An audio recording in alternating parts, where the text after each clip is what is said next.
Ngasi date 29 2025 ki Hindu newspaper analysis se haujarege ko Hindu newspaper analysis asi newspaper se yaw se headline ana pajarege ko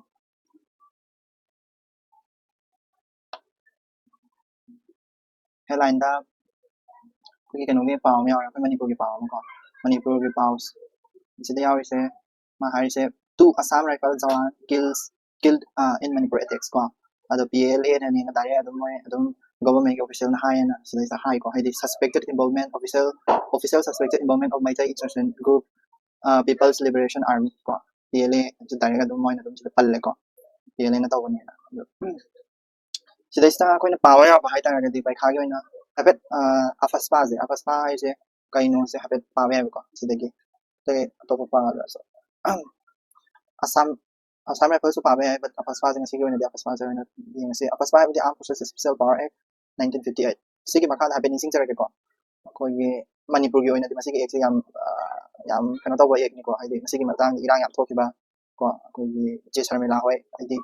chana ga hen ni da yam kuin ga lei gi ma ek ni ko se se na kari pi do na ga special power ko to ko armed force the special power pi do ni ko in manas daista kano hai disturbed area disturbed area se akoi gi government board center na traga state na do lak ko under kari sigi ek sigi section under section 3 hai tar ko sigi afaspa gi section 3 gi manu da dum disturbed area se lak ko state government na traga center government na do lak ko ado akoi Manipur gi oina afaspa se except police station ahum ta traum do ina tanaka atopa mafam khara mapam ayam baloi na afaspa law so ching district so legi tam gi district so ko except police station traum do ina tanaka si law to kri se April dai do ma le April dai do ma ado si law to ki se akoi gi disturb area se nambol area se em story mafam se yaw di ko se afaspa gi magi point atopa da hara gadi mangon da papi ri power se ko any search operation to ya search operation without warrant warrant yaw da bi de ek moi sifai sanga ga dum search to ro ko adagi arrest to ya arrest to ba bi ko gi phama pu to ya without warrant yaw da bi de dum phapun to ya sigumba adi yam section 2 se sigumba disturb area se da di hujik se ko adi any sifai la ga dum arrest to ya ko search to ya ko warrant yaw da su ko adagi even no mai ka thro ko moi da kashu verality use force ko adi lethal force or so ya ko adi no mai ka thro ko dum ya of any force moi na season na kari gumba if ko they believe dun section ga kan ni dang kari gumba ka se yam section na lagi ko ni section president ro so lai ni plus afaspa su dum lai ni ani sing ga dab se ko dum na se fine any moi ki power se any dum season na dum ya ko to maintain or restore ko reason se any peace ba dum ya ko haidi peace public order maintain tong na ba ni hai na ta dum dak ta moi na dum search operation to ba forces na ba no mai ka pa ko ta lo ya du ni ko adu no mai si da yam lo no mai ka pa ya ba se ko khoi gi kai ni immunity le ba moi haidi si no mai ka khre ka na thijan ko san ba ka chu taw oi ba ko have siniam point number 4 ni ko ya soi se have legal protection hai se ko koi court ta chalaga si tawi ko li ha ba ya de legal protection ko protection immunity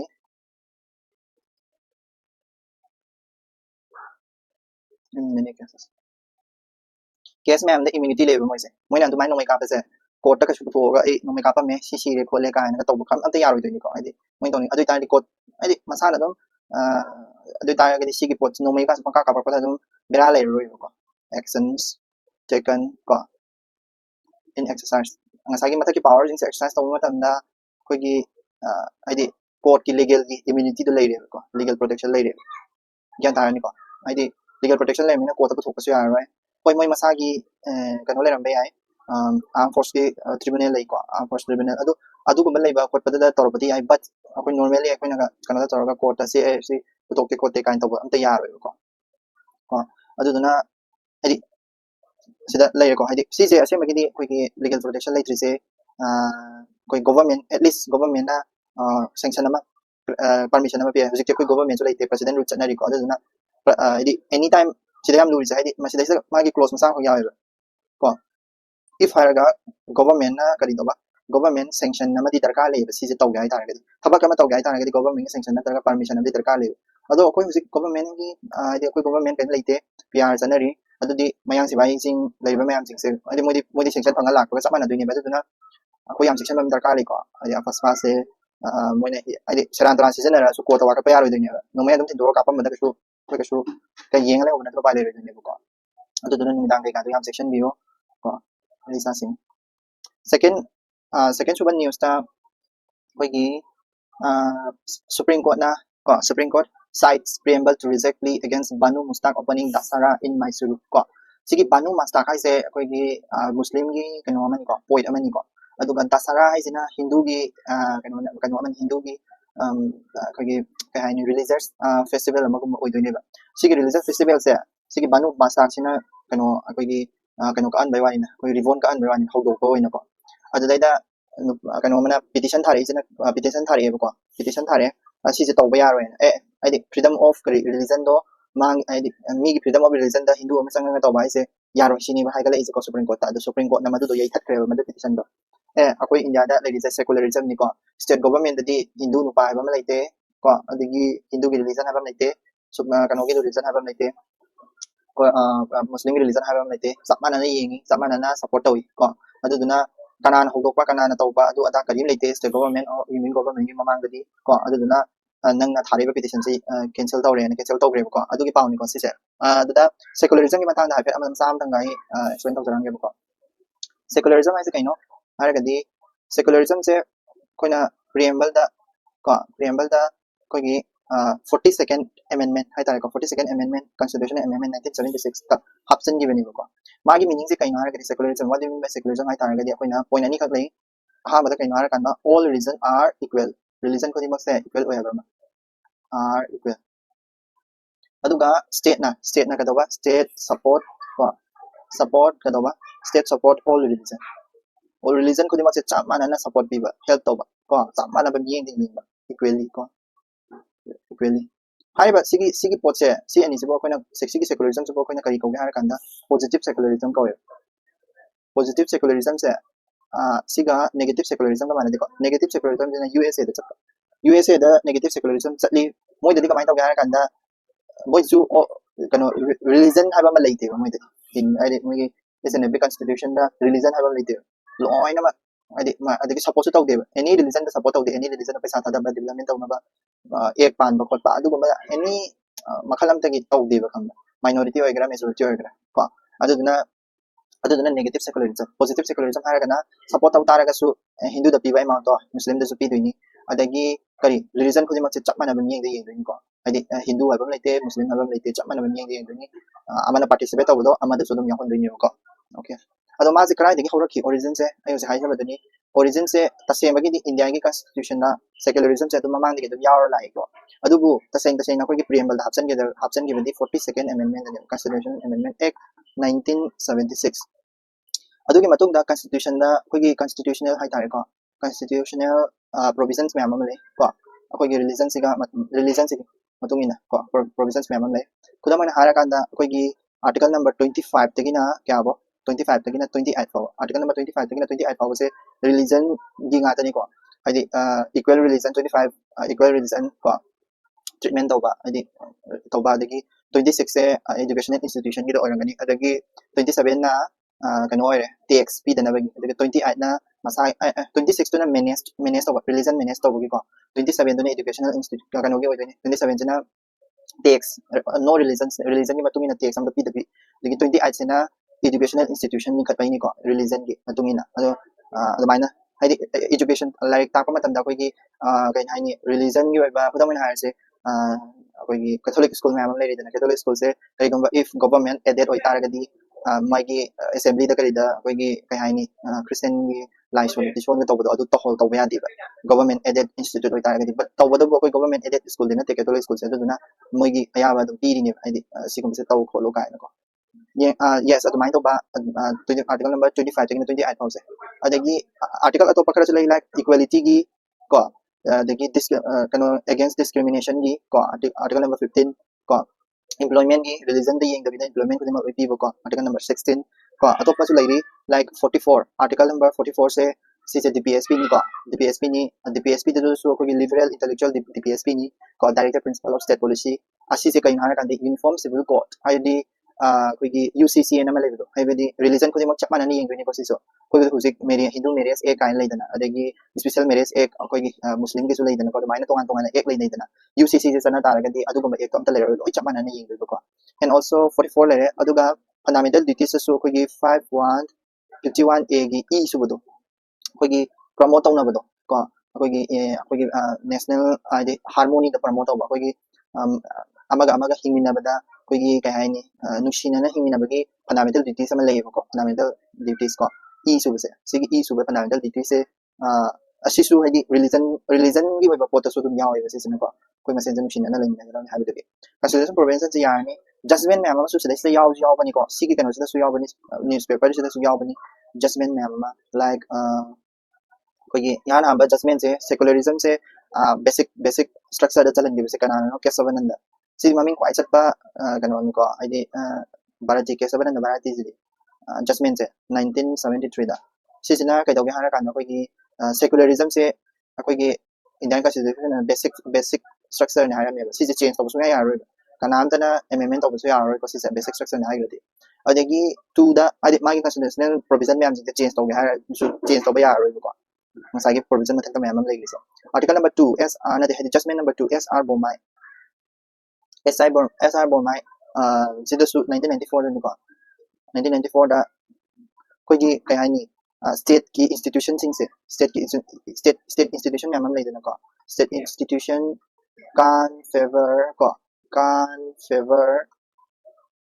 religion ama support taw ya de can favor any religion ma hai se ko aduga Roman number 3 da kadogara kanda M Ismail ko M Ismail S my Farouk I S in my Farouk case 1994 ni ko siso 1994 ki case ta kadogara kanda state has no religion of its own and the state religion no official state religion ko no official state religion se sigi judgment da ta gi ni ko hadi hana degi lisa pot ni but tawada bu constitution da patho kan masigum pot ma lay have se judgment jing na high ni ko no official state religion kogi official state religion bo lay te kind of ko adegi Aruna Roy 2002 da ko secularism in education adi larik tamba matam da di ko na larik takpa matam da di ko religion gi matang da takpa di yai ko religion gi idea ga ko gi religion gi ko kudam school da moral science ke larik ta ko gi kaino gi Bhagavad Gita gi Quran gi lyrics sing loi tai dana ko takdo educational purpose oi gada ko not on the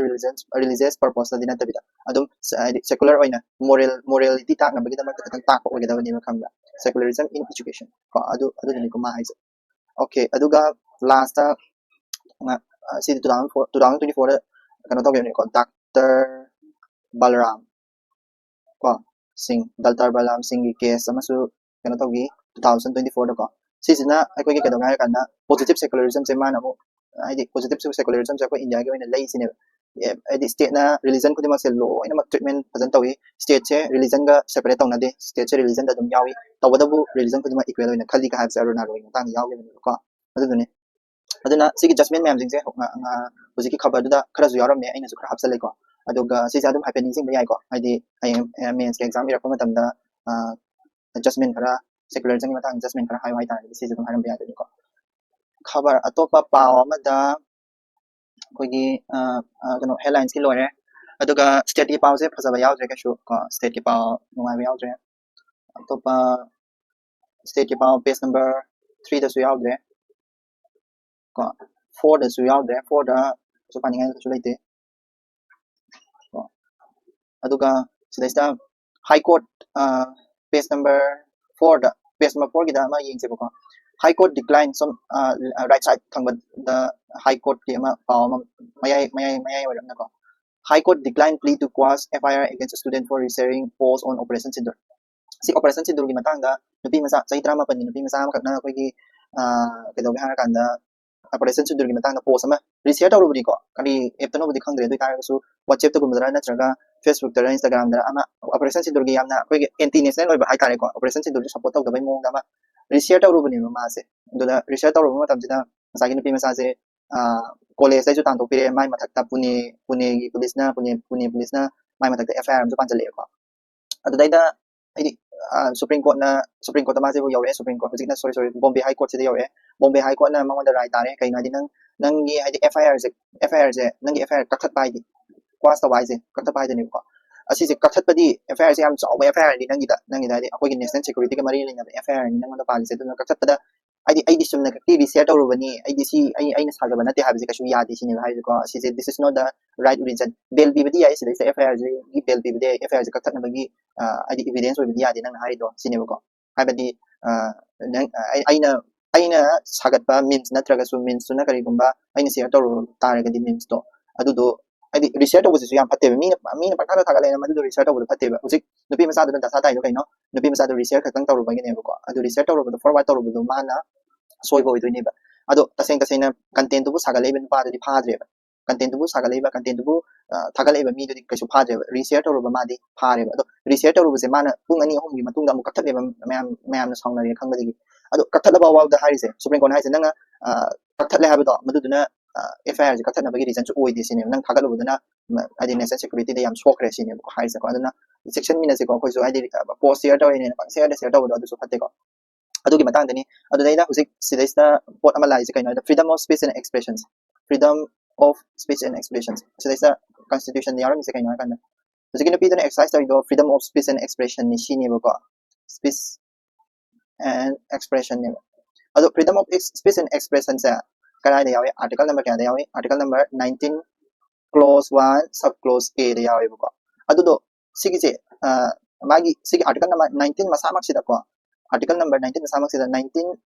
clause 2 da ko 19 clause 2 da kai ha ga kan freedom of speech and expression se exercise to ba yai but ko adu du masi je interest of the kari interest of the sovereignty ko interest of sovereignty ko gi laiba ki mang ta ka da ba ko adu national adu ga and integrity laiba se thugai ga da ba ko of India gi laiba ki thugai ga da ba adu gum pot oi tar ga di habi operation sin durai se koi country se da yam na threat laiba pot ne ba adu gi matang de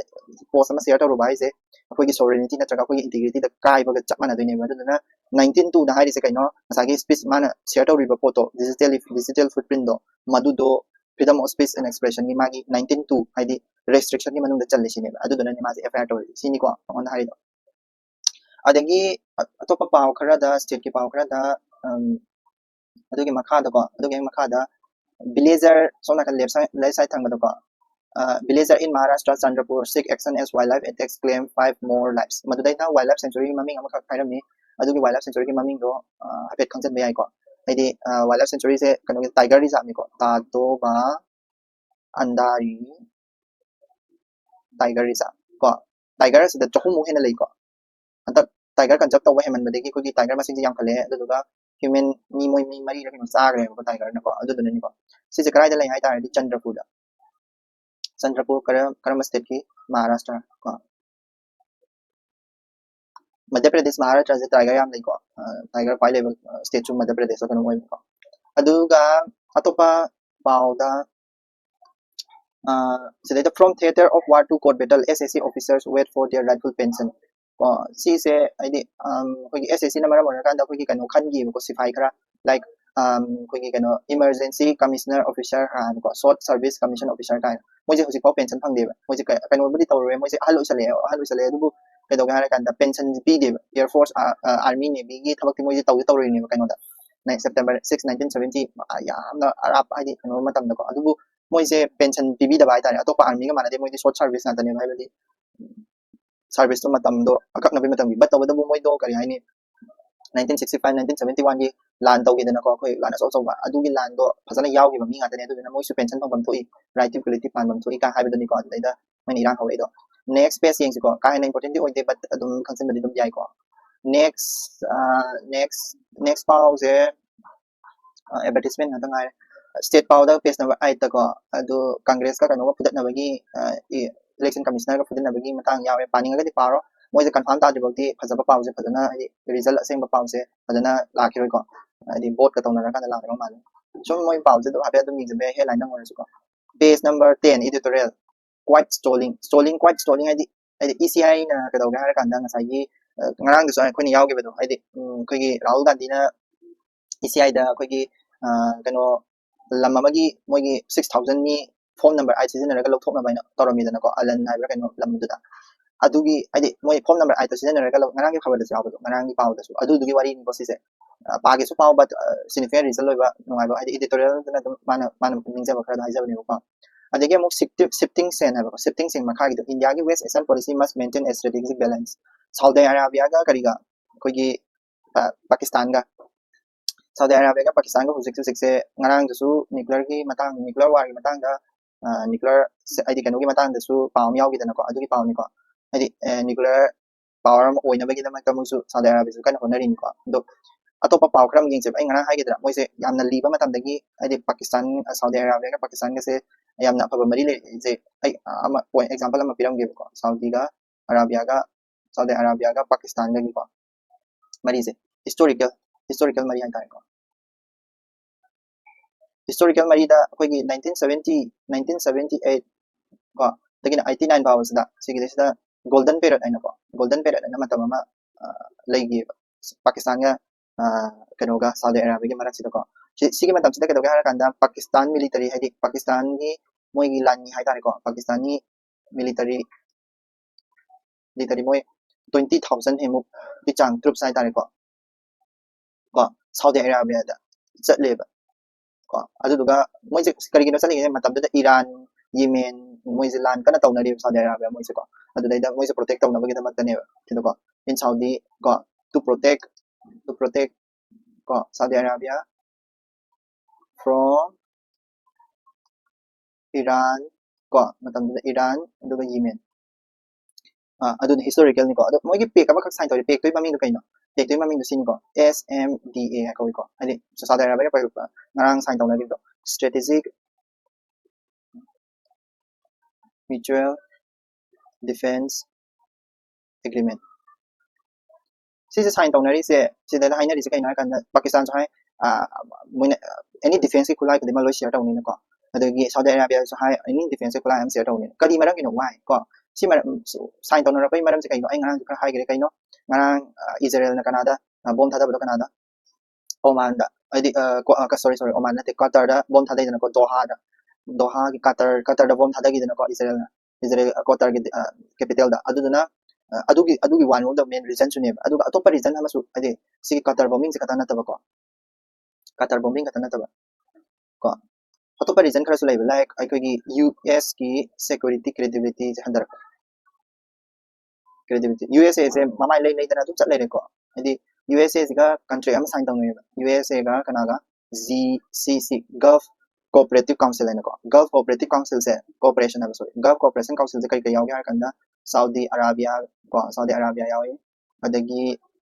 kano yawi Kuwait yawi moi se bai thangnara ga lai ko Saudi Arabia ni chok chawi Kuwait thangnare Bahrain thangnare ko adagi UAE thangnare ko Qatar Oman ko moi jing sina sa de ne ko aduda protection gi damakta haina USA ga koi moi yana gi ba ma dilai GCC ga adu du USA se ka dawa Israel se am support tawre ba na Israel na GCC gi country ama ore ba Qatar je da bomb thadara ba matam da USA na ka su thingre ko adu duna asisu yam phatta ba pona mani ko USA gi adi mamai pa on ba se adagi failure of USA ga Saudi ga Israel ga moi je yana ba sign tawna ba do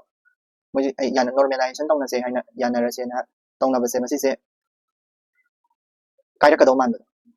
haidi kai ba kai ra bani ko haidi adu duna madu du ko khalla kan masi gi sign tawna bani ko adu duga atopa ma da hai tar ga di ko gi Saudi se haidi Saudi se su kai hai ni nuclear power se pa me Saudi Arabia su ko Arabia su nuclear power se pa me nuclear ai tar ga di kai hai ni magi akoi ba le country ra Iran kari kara su mo na respect kara thamani na and also Pakistan su kari pa me Pakistan su paisa nu sa transactional ko adagi strategic oi ba do mai su pa me ba adu gi ni ko adu ga ya maru oina ko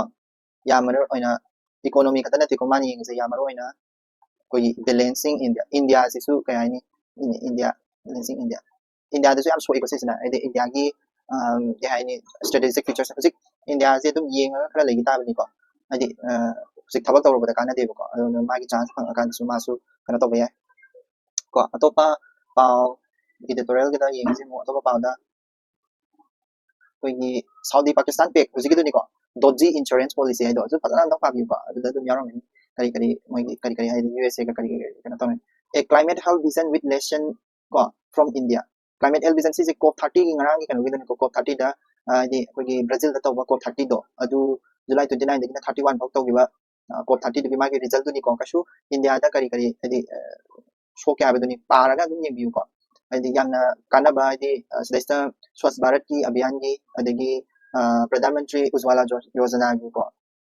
adagi Ujjwala Yojana hai se ki PMUY haise kuni gas ki duni ko gas ki adagi PM Posan haise na ngasagi grassroots level dagi horaga angang singse adi afaba chinjak pijaraga direct laisu kasana hayan do adu gumbagi stand duni adu dasu option na ba khotna na ba yam fasana even ko se climate change che kamaina climate health vision che ko gi India ga kamaina tawni do adu climate change ki maram da irak se ko yam kan oidra na khan bagi si se fasana hadi note se marum ge turmoil tragedy and tenacity in Nepal gi wari ni ko sidi handana dum pa lere atop mamang khabar da sam yaw adagi lesson page number 12 tang la se as India Canada reset ties NSA hold talks on security cooperation yung ko India ga ko Canada ga gi marak ta ko gi problem ama kan thokre ba six solution ko adugi problem do kari no har kan 2023 da India ga Canada gi diplomatic reform thokre ba adu do hujik phare hujik mo gi NSA gi security national security agency gi mo gi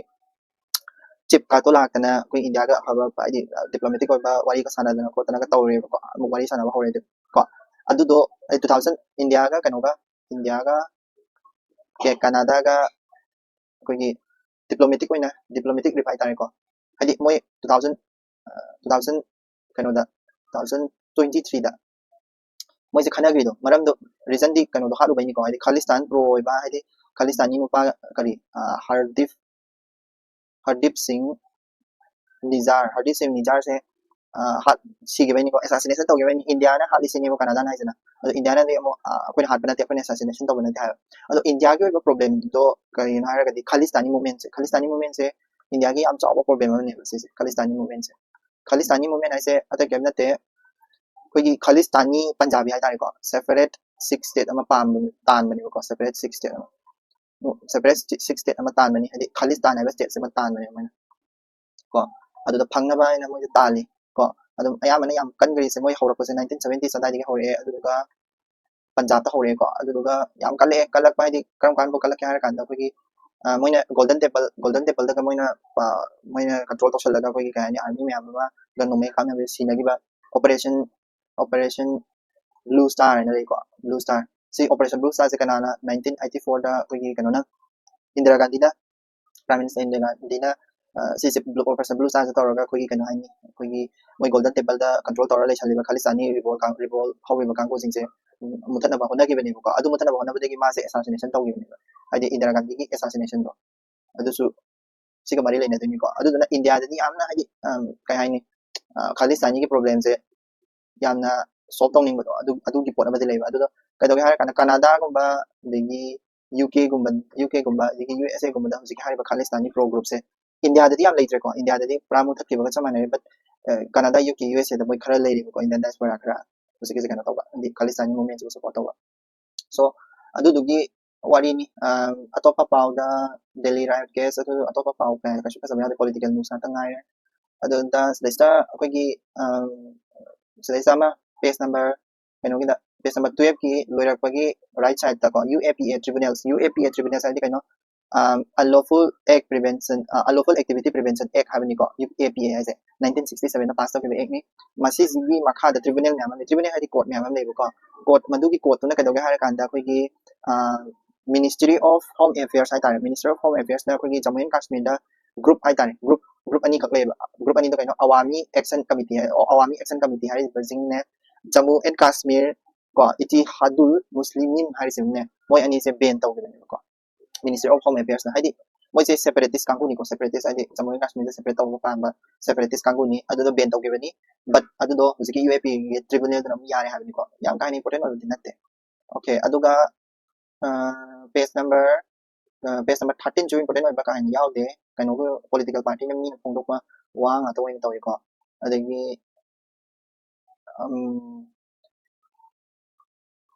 operation page number 14 the operations after operations into terrorist groups base ka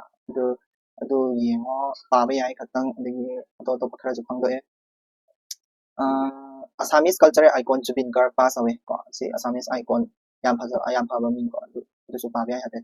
adagi atopa business pa do business pa page number 15 the su important ba ka shu yaw de aduga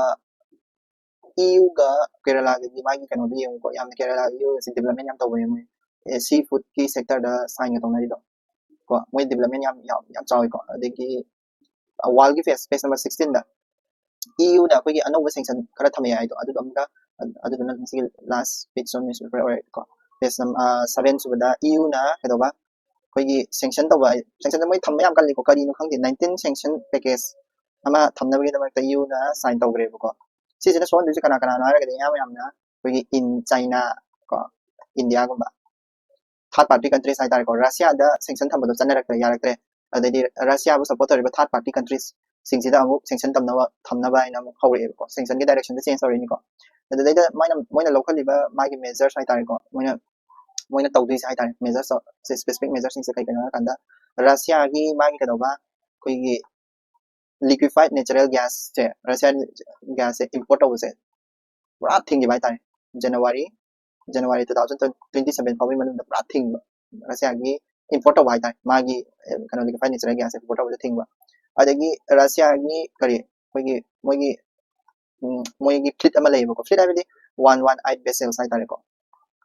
कोगी जहाज सामगा 118 vessels ले मोजे shadow fleet को shadow fleet से कोगी ngasa gi थाव गुम खतो से तौना बनी को मोजे सिगे शैडो फ्लीट से लोना चतदने मैं आइनी यादे मदु थिंग बने आइने बेन तौने को adagi bank hai tare Russian bank natra gana Russia da chalai ba Russian and the third party hai tare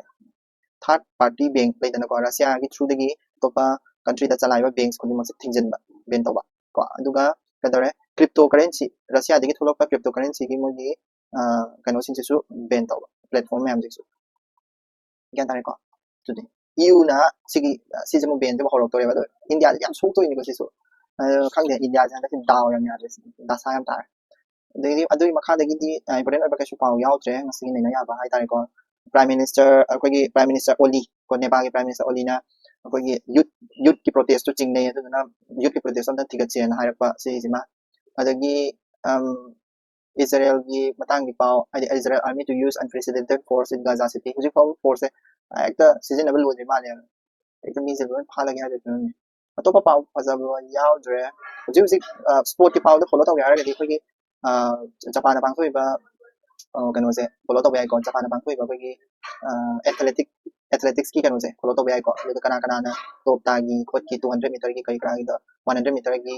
kana jamai ka gi pa na ta ba ko adu myam ji do follow to option bai ko maming kare ma ta ga to ai lower kan da ai complete oi ba SSC ki darkar le gi na pot to 100 meter 200 meter da gold meter do kana phangi khot ki adu gi athletics ki do adu pula bai ama kano to ko adu lower kan da adu duga masih kita sedalo lagi. Thank you so much. I am Thinus.